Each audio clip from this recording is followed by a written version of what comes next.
YouTubers, welcome to PDINA. Royally teachable moments. I hope you're doing well today. Yes.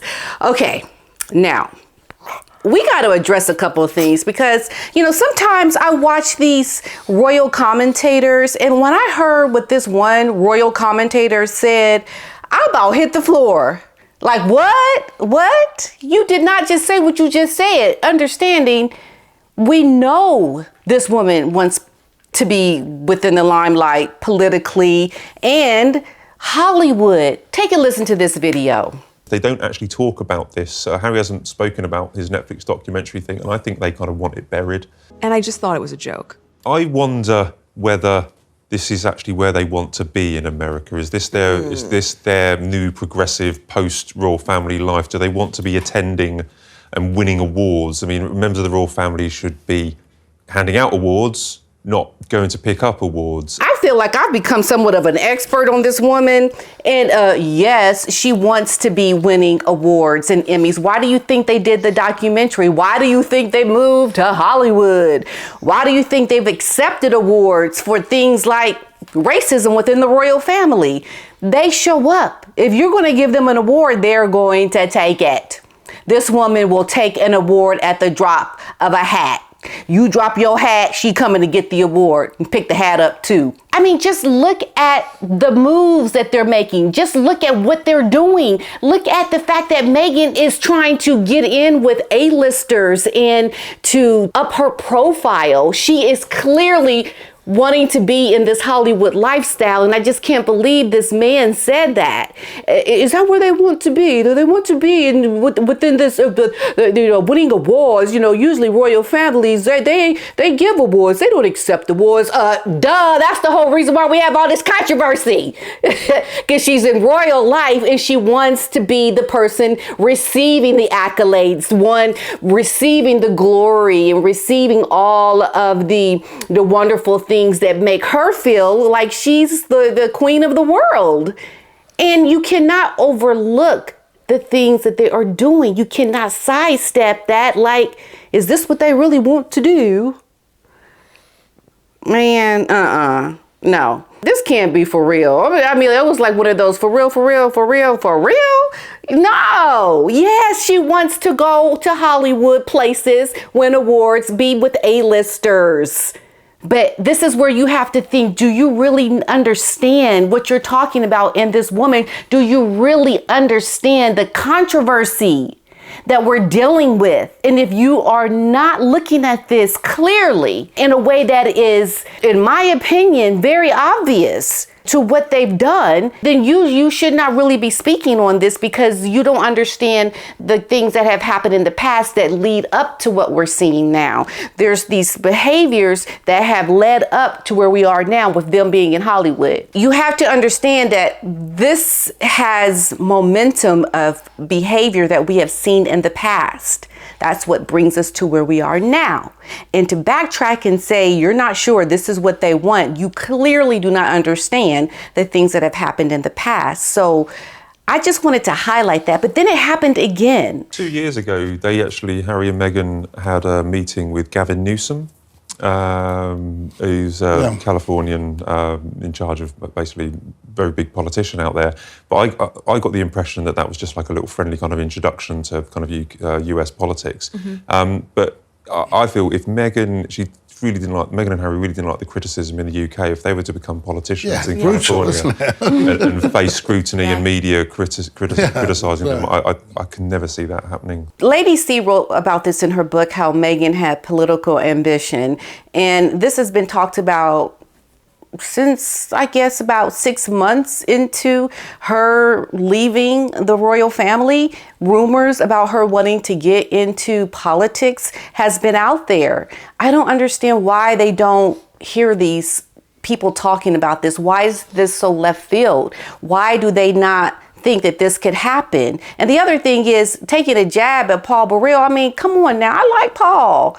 I mean, why? I mean, and I like Rob Johnson too, but I just like, why did he have to be so harsh that, you know, where did Paul get this from? Like giving a jab at Paul Burrell for saying that this could happen. I mean, obviously he heard it somewhere. It's been talked about. So I thought that was a little like, I was giving him the side eye all day. Like, you know what? Something's wrong with you. Yes, she is thinking about politics. People have said it that were in her circle, and it is within her wheelhouse to want to do something like that because of the admiration, the power it would give her. It's definitely in line with her personality. So I just wanted to bring those things up, that sometimes when you are a royal correspondent and you don't specialize in the people you're speaking about, sometimes you miss these cues or things that you should know about the person you are commenting on. And these are things that these royal commentators should have known about. Even the American woman on this panel from Us Magazine was saying the same thing similar. So I just was a little, come on now, we got to do better.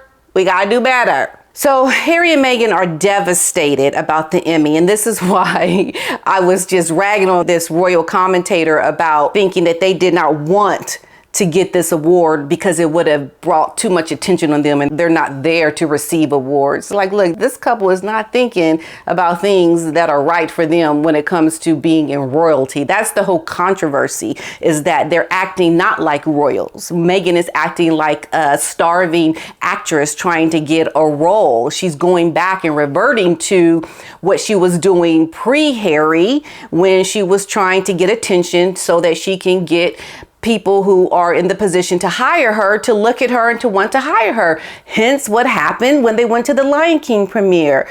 You know, it's so clear to me what I'm seeing from Meghan, the kind of woman she is, what she's trying to do. It's textbook actress. It's textbook. So let's not look at her as being someone in royalty that's going to look and act like she's somebody in royalty. Hello. This article is talking about them being devastated about Netflix, and they got shortlisted for it. And I spoke about it at the end of one of my other videos, but it came down to where they weren't going to be nominated for this Emmy for their series. And royal expert Ingrid Seward, she recently claimed that Harry and Meghan are devastated about being left out of the award show nods. Yeah, hello. I knew they would be.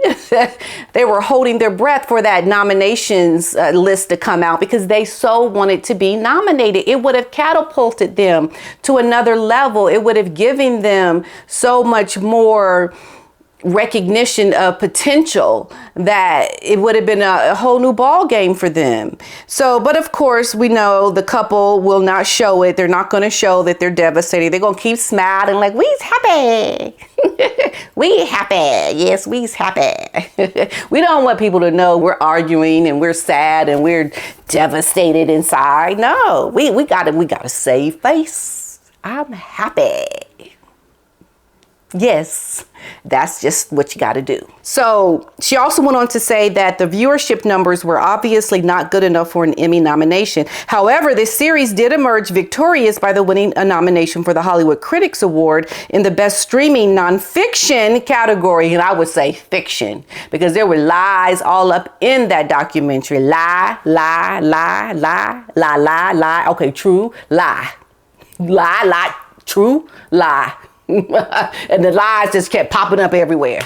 This was fiction. So in the series, Harry and Meghan, they talk about the royal family as if they were the enemy, while they themselves are trying to save the world.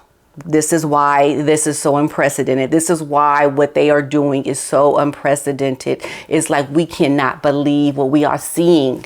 The series is an intimate look at the hardships that they face in their honey-colored, rose-tinted world. Yes, and that's why Harry is having such a hard time right now, because he is in a whole new reality. He's in a whole new world that he's never had to deal with. His eyes are opened to what he has really done now. This is why when he wanted to maybe interview Vladimir Putin or the Pope or Donald Trump and to talk to them about their childhood traumas, this shows you he is in a fantasy world. He is not in reality, because to even voice that seriously and to think that you really could do that, like someone like a Vladimir Putin's going to open up to you about his insecurities. Excuse me, do you know what this man is about? That he would never let that show, ever. So why would he want to indulge you, Harry, about some trauma if he's had trauma? I mean, you know what, the ridiculousness and nonsense of it all just is off the charts right now. Off the charts. No, Harry. See, you're not in a reality that I think you can deal with. You don't even understand. He doesn't even understand the world that he is living in. This woman that got this man knocked sideways to Sunday. He thinking he can go do anything. And I'm sorry, Harry, you can't do that. You cannot. It looks like their whole media empire that they once were trying to build is starting to crumble. They've gotten denied so many things. Their reputation is shot. Harry allegedly is going to Africa to do some work to try to get some more money to pay his bills with Netflix. So it's just gone downhill for this couple.